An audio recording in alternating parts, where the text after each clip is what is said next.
If you're feeling miserable, it is on you to fix what's broken. And trust me, I have been there. I was at a place in my life where I was saying to myself, how the hell did I get here?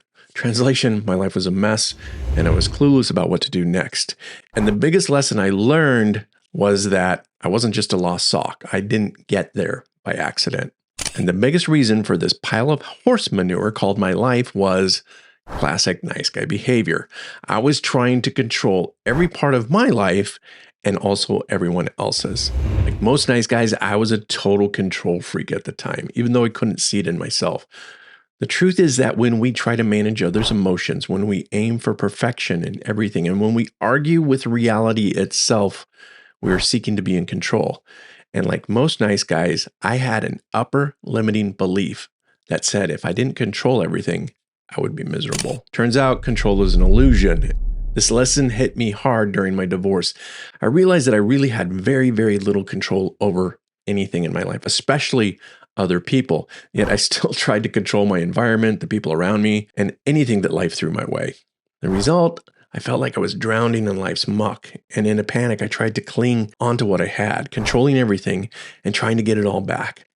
And it wasn't until I finally let go of control that life started to get better. Not perfect, but better in terms of my ability to accept that control is just a fantasy. Rule number 30 in my No More Mr. Nice Guy 30-day recovery journal says, control is an illusion. Let go, let life happen. When I finally started practicing this rule in my life, I finally found serenity. But how do you let go of control? Let me tell you what I found. But first, do something for me that is actually within your control. Hit the bell, like this button, and consider subscribing to this channel if you're enjoying what you're seeing. And consider sharing this video with maybe one of the control freaks in your life. It only takes a second, and I appreciate the support. Letting go means releasing attachment to the outcome. Attachment to the outcome means having an expectation of how things should go and how people should behave. For example, the other night I was frustrated with something I saw in the news and I declared, when I rule the world, everyone will do what I think they should and the world will be a better place. I didn't hold on to that thought for long and sure I was joking, but what if I held on to that belief? I'd be miserable. We have to quickly let go of any attachment to the outcome if we want any joy in our life. My thoughts are where I suffer the most, especially when I have unmet expectations. If I want true freedom, I have to let go of my expectations and stop trying to micromanage the universe. The good news is letting go is easy. Imagine you're gripping a handle. To let it go, you just have to choose to release it. We've practiced holding and letting go our entire lives, so it's just muscle memory by now. The real trick? Not grabbing it again the second we put it down. Because let's be honest, we're all experts at picking things back up when we should just let them go. Why? Our need for control stems from our need for safety and security. Safety and security are the basic needs of feminine energy. So when a woman is in her feminine integrity, she's seeking to be in control. She's seeking security because that's the nature of the feminine. And there are absolutely some things we do need to be in control of, and I'll talk about that later. But masculine energy is all about release and walking an unknown path that leads to more freedom and serenity. You might be familiar with the serenity prayer. It goes, God, grant me the serenity to accept the things I cannot change, the courage to change the things I can, and the wisdom to know the difference. Let's break that down. The first part is a prayer for serenity. Serenity is peace of mind, body, and soul. It's a complete sense of surrender that brings relief of trying to control everything. The key to serenity is to accept the things we cannot change. But to achieve this, we have to let go of the things that we think we need for security. And that takes a supernatural strength to do this, which is why it's a prayer to God. But when we accept that nothing is in our control, except for ourselves, and even that's debatable, we finally find the security, the peace that we've been seeking all along. The idea is we have to let go of things that are outside our control, other people, circumstances, even the messes that we've made. And we have to hand that control over to something greater than ourselves. And that's how we gain serenity. It's like a cosmic sigh of relief. So what is in your control? I'll have a client stand up and I'll have them put their arms out and spin in a circle. And then I'll say, this is your area of control. Anything outside the circle is out of your control. When you're outside the circle, you're not in serenity. You're just flailing around, pretending that you're in charge. The next up is courage. I talk about courage a lot because it's such an important virtue and value. The courage to change the things that I can. Here's the deal. Anything we can change takes guts. Courage is not about being scared. It's about charging ahead even when you're shaking in your boots. So what is it that I can change? Only myself and my reaction to what's happening outside my circle.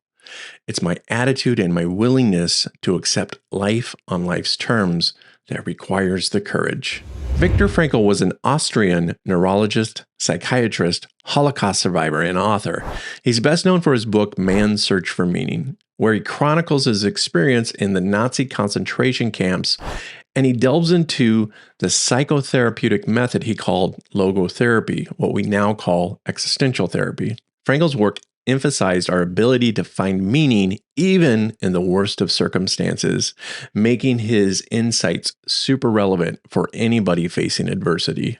One of his most famous quotes highlights the ultimate freedom that each person has, the power to choose one's attitude no matter the external situation. He said, everything can be taken from a man, but one thing, the last of human freedoms.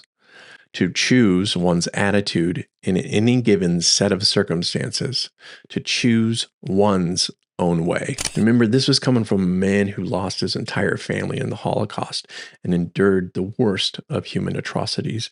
Even when life is completely unfair, the one thing we still have control over is our attitude. Now, finally, we got the wisdom to know the difference. When we have wisdom, we have discernment. And what is discernment? It's knowing when we can actually change something and when we're just wasting our time. Byron Katie, spiritual teacher and author of the best-selling book, Loving What Is, puts it this way. There are only three kinds of businesses in the universe: mine, yours, and God's. She says that when we're meddling in anyone else's business, whether it's other people's or God's, we end up suffering more because we're arguing with reality. This inability to accept reality is where our suffering comes from. Whose business am I in right now? Whose business am I in if the snowstorm hits? God's business. Whose business is it if a coworker is wearing some ridiculous outfit? It's your coworker's business. Whose business is it if you're annoyed because a coworker is wearing a ridiculous outfit? That's all you, buddy. Life is simple. It's all about what's going on inside of you. And your peace of mind, your serenity is dependent on your willingness to let go of anything you can't change, to stay in your own lane, and to let others do what others are going to do. Here's a pro tip. If you're angry, pissed off, or upset, it's probably because you're trying to control something that's out of your business. Traffic, other people's stupidity, the line at the grocery store, flight cancellation, that is none of your business. Seriously. Just accept it. Anger is suffering, and suffering happens inside of you. It's a sign that you're not taking control of your attitude towards the businesses that are not your own. Letting go is an art form. It takes the willingness to see how life is going to unfold. Trying to stay in control is like fast forwarding in a movie or flipping to the end of a page in a novel. It's not nearly as exciting as letting the story unfold naturally. Right? Your life is the same way when you approach each day with wonder and openness and letting the universe, the power greater than yourself, take the wheel. Now, this doesn't mean you should never try to improve your life, but what it does mean is that you stay in your lane and you mind your own business. I have found that when I'm minding my own business, I can use my attitude and thoughts to steer towards my goals and my dreams, and I can show up in my area of genius. The other thing I've discovered is by letting go of control of the things I can't change, I have this general sense of peace, that serenity I'm talking about. I don't struggle with emotional regulation. I can think clearly in the midst of conflict, and I find ways to be curious and to seek solutions instead of problem solving. I'm independent of other people's emotions towards me. If someone doesn't like and accept me, I truly don't give a because I know I'm awesome. I'm a generous friend. I'm kind, loving, compassionate. And I don't want people in my life who believe anything differently. I just let them go. And I can't tell you how much easier life is by this one simple act. I've also found that when I stop and actually feel my feelings like anger, I see it as a warning sign, kind of the check engine light in my car. It's a signal that I'm not in my own lane and I'm letting someone else or something else mess with my emotions. That's when I realize that I've let others intrude on my business and it's time to set a boundary because really, who has time for any of that nonsense? So what do you think? What would happen if you let go of control over anything that's not your business? How would your life change? Picture having serenity, peace of mind, and giving zero fucks about anything outside of your circle. How would you move through the world then? How would you feel inside? Would you have more capacity for love and abundance?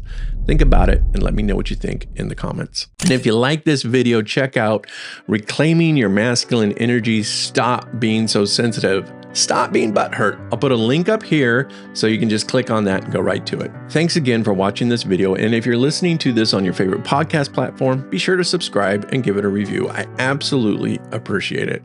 And I'll see you guys next time on The Recovering Nice Guy.